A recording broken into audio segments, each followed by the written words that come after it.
bahwa generasi sekarang sudah tidak lagi senang bangga dengan budaya kita. Bahkan beberapa anak-anak kita, nggak usah ngeritik orang lain lah, anak-anak kita sudah risih, alergi mempertahankan budaya sendiri.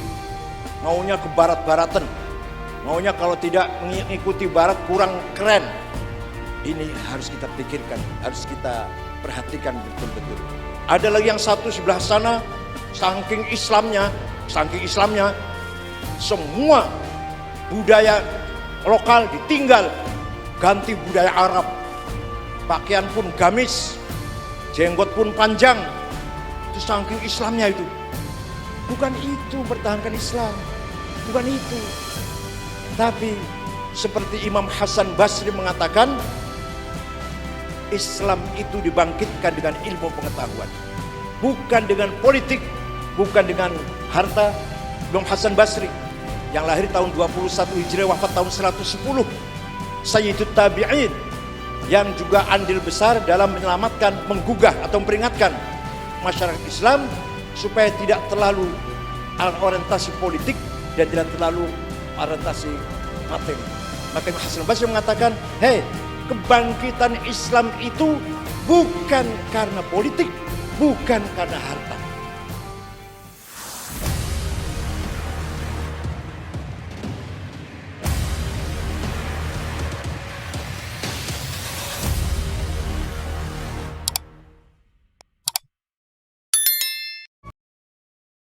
Assalamualaikum warahmatullahi wabarakatuh. Bismillah, alhamdulillah, wassalatu wassalamu ala sayyidina Muhammad Rasulillah wa ala alihi wa sahbihi wa man tabi'a sunnatahu wa jama'atah min yaumina hadha ila yaumil ba'thi wan nahdah. Ashabal fadilah, hadratil masyayikh wal asatidh wal zu'ama, wa ala ra'sihim akhil aziz sahibil bait al-hajari al-aswadi Kiai Haji Dr. Marsudi Suhud a'azzallahu bi'izzih, Ketua Yayasan INF Islam Nusantara Foundation, Kiai Haji Dr. Insinyur Hilmi Faisal Zain, Sekretaris INF Ustadz Al-Amin Nur Nasution, dan rekan-rekan yang tidak usah saya sebut namanya, tadi sudah disebut oleh Pak Marsudi, saya idem saja. Bapak Ibu sekalian, terutama para tetamu yang saya hormati. Halal bihalal merupakan ciri khas budaya Nusantara. Dulu pencetusnya adalah Mbah Kiai Abdul Wahab Hasbullah, orang kedua setelah Mbah Hashim Asy'ari. Ketika Bung Karno ingin mengadakan silaturahim, mengumpulkan tokoh-tokoh bangsa, maka kata Kiai Wahab, jangan pakai istilah silaturahim, kurang keren dan terlalu agamis, murni kalau silaturahim. Terus apa Kiai? Halal bihalal. Maka terminologi halal bihalal menjadi terminologi nasional yang di dalamnya ada dua semangat. Semangat agama silaturahim, walladzina yasiluna ma amarallahu bihi ayyusal wa yakhshawna rabbahum wa yakhafuna su'al hisab, itu perintah silaturahim. Yang kedua semangat budaya. Jadi halal bihalal merupakan gabungan antara Islam dan budaya. Itulah barangkali termasuk poin atau termasuk simbol Islam Nusantara dengan adanya halal bihalal ini. Alhamdulillah, halal bihalal sudah menjadi tradisi budaya bangsa. Dari istana sampai RT ada istilah halal bihalal. Yang ini di Timur Tengah tidak kita dapati. Di Timur Tengah hanya ada silaturahim. Tapi yang namanya pertemuan seremonial seperti ini tidak akan kita jumpai di negara manapun di negara Timur Tengah. Karena mereka belum mempertemukan antara nilai agama dan budaya. Nah, saya sering menyampaikan dan tidak bosan-bosan, laisal Islam aqidatan wa syari'atan fahasb wa innamal Islam dinul ilmi wa thaqafah dinul adabi wal hadarah dinut tamaddun wal insaniyah. Islam bukan hanya teologi, Islam bukan hanya syariat, tapi Islam lebih dari itu, agama ilmu pengetahuan, peradaban, budaya, kemanusiaan, kemajuan. Itu yang sebenarnya Islam yang dibawa oleh Rasulullah sallallahu alaihi wasallam. Maka ketika Nabi Muhammad menjadi contoh untuk kita semua, yang harus kita contoh adalah seperti yang ditegaskan oleh Al-Quran, menyanjung Nabi Muhammad bukan karena ilmunya, bukan karena politiknya, bukan karena hartanya, bukan karena banyaknya ibadah, tapi apa sanjungan Quran dalam Nabi Muhammad, wa innaka la'ala khuluqin azim. Sungguh engkau orang yang sangat berbudaya tinggi. Coba, gak disebut sungguh engkau orang rajin ibadah, enggak tuh. Sungguh engkau orang yang imannya tebal, enggak tuh. Sungguh engkau orang yang pinter, pandai, enggak tuh. Tapi Nabi Muhammad mendapatkan pujian dari Al-Quran, dari Allah, apanya? Budayanya yang tinggi. Oleh karena itu, Nabi Muhammad ketika membangun masyarakat Yathrib, kota Yathrib, kota yang dibangun oleh Syekh Yathrib bin Laud bin Amliq bin Sam bin Nuh bin Lamak bin Matusyalih. Wah, kalau terus sampai Adam ya panjang. Pokoknya cici Nabi Nuh lah yang bangun kota Yathrib, namanya Syekh Yathrib.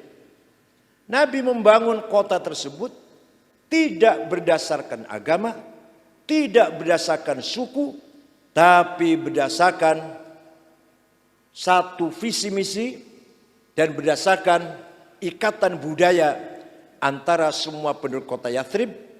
Ada muslim pendatang disebut muhajirin, ada muslim pribumi disebut ansor, ada non muslim 3 suku, Bani Quraidah, Bani Qainuqa, Bani Nadir, semuanya beragama Yahudi. Masih ada musyrikin sedikit, masih ada pagan sedikit. Oleh Nabi semuanya diikat dalam satu ikatan apa? Ikatan budaya, ikatan kesamaan visi misi. Kalau bahasa Arabnya ikatan tamadun, civilize. Maka negaranya dinamakan Madinah, bukan negara Islam, bukan negara Arab.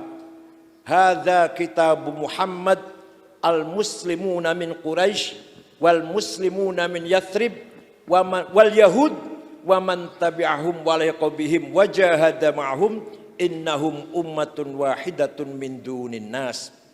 Nabi mencoba mewujudkan umat, bukan hanya umat Islam, bukan umat Arab, tapi umat yang satu visi satu misi dalam rangka membangun budaya yang maksimal, yang sempurna. Maka disebutkan di situ muslim pendatang, muslim pribumi dan Yahudi. Asalkan satu visi misi, wa man tabi'ahum wa liqabihim, dan semua pengikutnya adalah ummatun wahidatun, satu umat min dunin nas, bukan atau satu umat tersendiri yang tidak lain dari masyarakat yang lain. Kesimpulannya apa? Kesimpulannya Nabi Muhammad berhasil membangun masyarakat yang mutamaddin. Mutamaddin artinya thaqafahnya sempurna, culture-nya sempurna, juga kesejahteraannya sempurna. Baru dinamakan mutamaddin, negaranya namanya Madinah. Hal itu diteruskan oleh Khulafaur Rasyidun, Sayyidina Abu Bakar, Umar, Utsman, Ali, tetap berpedoman pada visi misi Nabi Muhammad ingin membangun masyarakat yang mutamaddin. Ringkas cerita, Sayyidina Ali dikalahkan oleh Muawiyah bin Abi Sufyan. Beliaulah yang pertama kali membangun sistem khilafah berganti menjadi monarki, menjadi kerajaan. Ini artinya apa? Dibangun oleh Muawiyah semangat hubbul jah, semangat ingin meraih kekuasaan dengan cara apapun. Hubbul jah, ambisius. Pokoknya semua pemegang pemerintahan harus dari Bani Umayyah. Maka sudah melenceng dari visi misi Nabi Muhammad dan para khulafaur rasyidun. Mulailah kerusakan sistem politik di dalam sejarah Islam, dimulai oleh Muawiyah bin Abi Sufyan, diperparah oleh Yazid bin Muawiyah ketika membantai Husain alaihissalam di Karbala dan mengejar-ngejar, semua ahli bait dikejar-kejar, semua berganti sistem politik yang tadinya mutamaddin menjadi monarki dinasti Bani Umayyah. Itu karena apa? Didorong oleh hubbul jah, ambisi kekuasaan. Yang bukan Bani Umayyah minggir, hanya Bani Umayyah yang harus menang, yang harus berkuasa. Ringkas cerita, ini ringkas saja ini. Beralih kepada tahun 132 Hijriah, kekuasaan beralih ke Bani Abbasiyah yang dibangun oleh Muhammad Abu As-Saffah ibn Ali bin Abdullah bin Ali bin Abdul bin Abbas, cicit dari Sayyidina Abbas. Abbasiyah menjadi kerajaan dinasti yang kuat, besar, bukan berlandaskan fanatisme kesukuan, tapi berlandaskan materi. Waktu itu Islam betul-betul mendapatkan kemenangan di mana-mana, maka mendapatkan ghanimah yang sangat luar biasa, kekayaan yang banjir, sehingga terkenal Baghdad ibu kota menjadi apa? Negeri 1001 malam yang indah dan kaya raya. Maka pengaruh, jelas ada pengaruhnya ini. Dampaknya Abbasiyah adalah masyarakat Islam kebanyakan hubbul mal, mencintai harta, mencintai kekayaan, hedonis. Muncullah orang-orang kaya waktu itu. Walaupun yang miskin masih banyak. Bahkan beberapa pemberontakan sebenarnya karena itu. Al-Hallaj digantung atau dipenggal kepalanya, alasannya karena Hallaj menyimpang dari Islam, padahal karena protes ketimpangan atau kesenjangan yang sangat luar biasa. Saleh bin Abdul Quddus juga dibunuh, dieksekusi dengan tuduhan zindik. Padahal Saleh bin Abdul Quddus protes karena ketimpangan yang sangat luar biasa. Abu Nawas, ini hebat kalau Abu Nawas ini, sangat tajam mengkritik pemerintah Bani Abbasiyah dengan syair-syairnya, dengan lelucon-leluconnya dalam rangka mengkritik keadaan waktu itu. Al-Fulan Walailah, Kalilah wa Dimnah, itu buku sastra yang ditulis oleh pujangga yang tujuannya mengkritik keadaan seperti itu.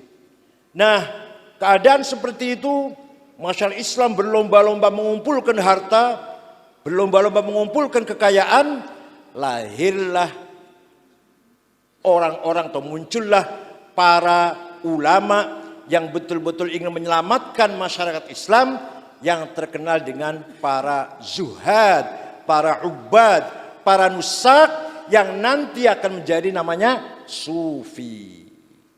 Mengapa tasawuf itu lahir? didorong dengan keadaan waktu itu yang sangat mewah, sangat berlebihan. Tuh Harun Rasid itu pernah minta makan, minta dimasakkan lidahnya ikan. Lidahnya ikan, bukan ikannya, lidahnya ikan. Saking mewahnya itu. Dan setiap malam Jumat berfoya-foya. Ya, ada tari perutnya juga barangkali. Itulah keadaan seperti itu. Kalau kita baca sejarah ya luar biasa.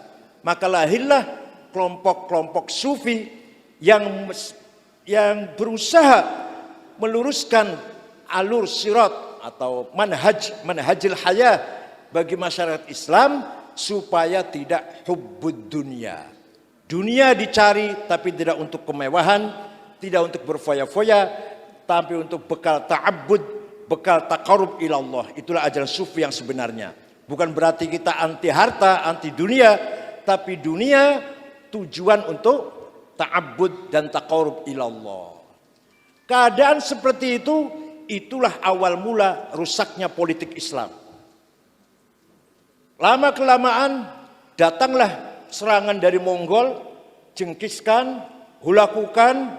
Ketika melihat masyarakat Islam, tokoh-tokoh Islamnya berfoya-foya, sudah tidak lagi ada semangat berjuang, dengan mudah Jengkiskan datang, Hulakukan datang, menghabisi umat Islam.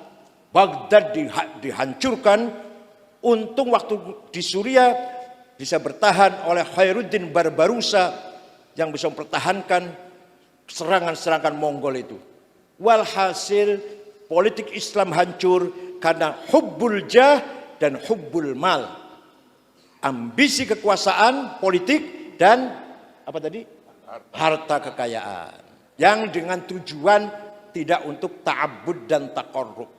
Abbasiyah hancur, alhamdulillah muncul Utsman bin Taghrul Bik yang membangun khilafah Utsmaniyah, masih bisa mempertahankan benteng-benteng Islam. Ini bukan berarti saya ngajak khilafah, bukan.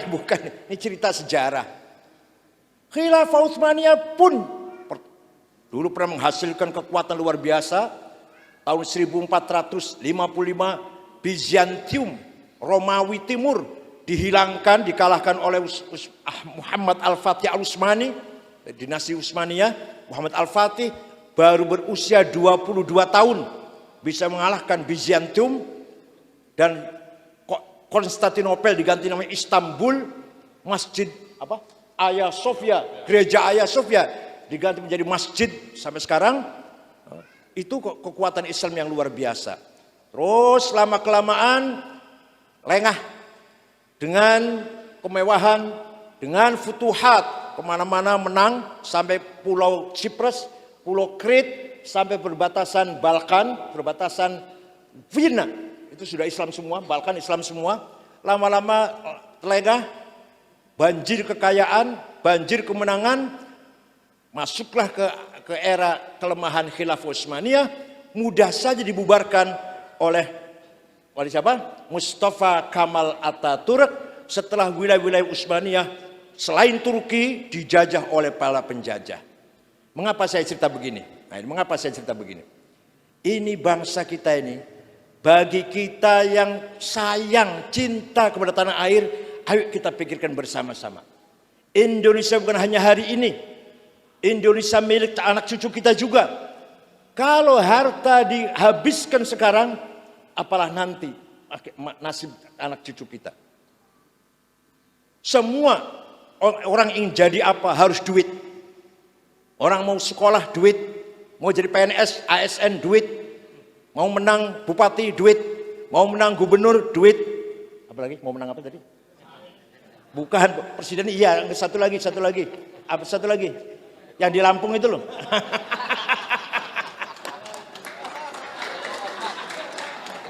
Ya, mau jadi ketua ormas harus duit. Enggak. Ini awal mula kerusakan bangsa ini. Politik oligarki yang sengaja dibangun oleh para kapitalis, para bos-bos yang akan melunturkan semangat juang kita. Kalau sudah kita semuanya orientasinya hubbul mal, hilanglah semangat perjuangan kita. Hilang semangat mempertahankan NKRI atau bangsa Indonesia ini.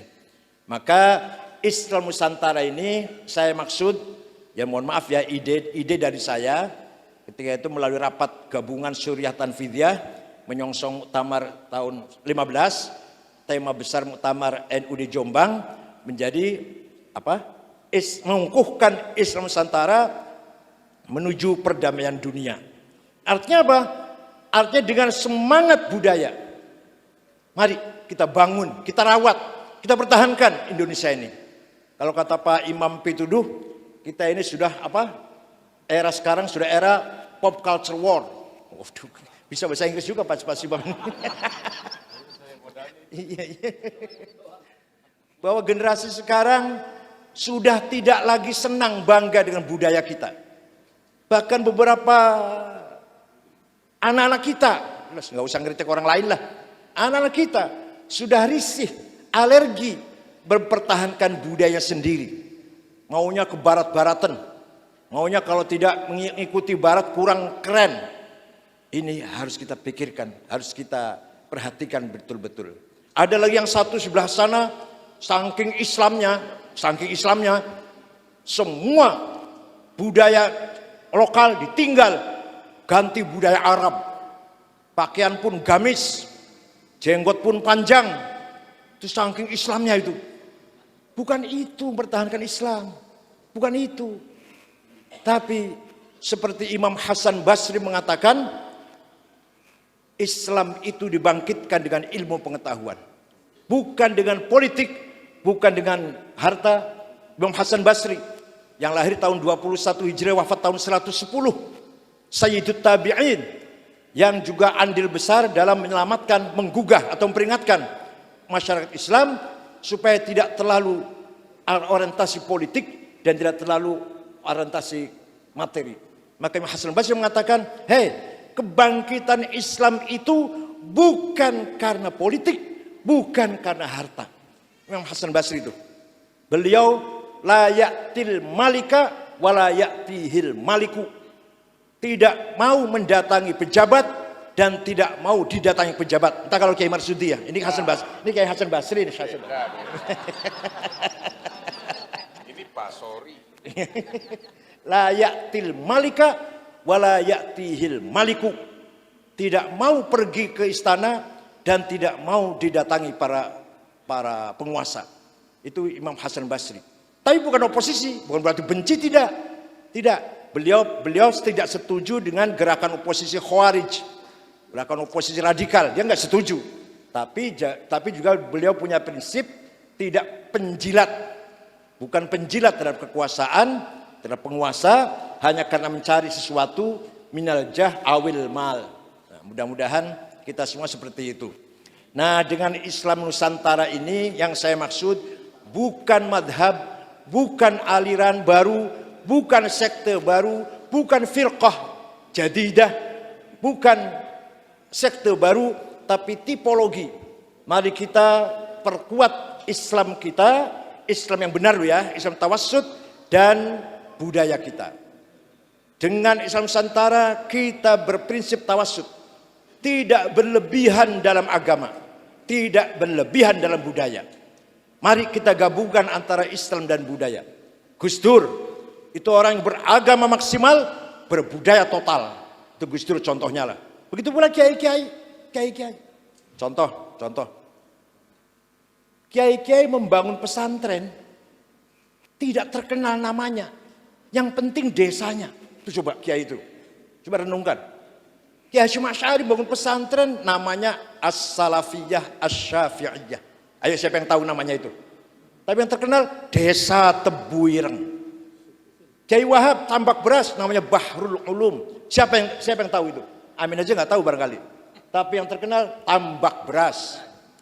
Kiai Bisyamsuri Denanyar Mambaul Ma'arif. Ayo siapa yang tahu namanya pesantren Denanyar? Tapi Denanyar terkenal. Loso, Lirboyo, Sidogiri, Saran, Tegarejo, Kempek, Buntet, Babakan, Cipasung, nama nggak penting. Apa? Kajen, nama nggak penting. Yang penting desanya. Ciganjur.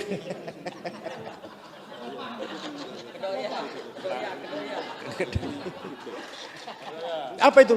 Itu beliau berusaha bagaimana masyarakat tidak melupakan tanah airnya. Jangan melupakan tanah air. Oke, kita berislam. Kita berislam membangun pesantren, pendidikan Islam. Tapi jangan lupa dengan tanah air. Itu artinya. Kita berislam, tapi jangan lupa dengan tanah air. Ini qudwah hasanah dari para ulama kita, para kiai kita. Coba sekarang orang bikin pesantren, namanya ditonjolkan namanya Az-Zaitun. Apalagi Bukhari Muslim. Apalagi pesantren apalagi yang baru-baru itu. Bukan yang di yang As-Sunnah. Apalagi Al-Fitrah, banyak sekali yang di Karanganyar, Jawa Tengah apa namanya? Walhasil nama pesantren ditonjolkan. Desanya sama sekali dilupakan. Ada pesantren Bukhari Muslim, ada pesantren Ali bin Abi Thalib, ada pesantren di Cirebon As-Sunnah, Al-Fitrah, An-Nida. Walhasil itulah mau menonjolkan nama pesantrennya, melupakan desanya atau tanah airnya. Ini salah satu hikmah yang harus kita ambil dari qudwah para ulama, para kiai. Kita pun warisi harus apa?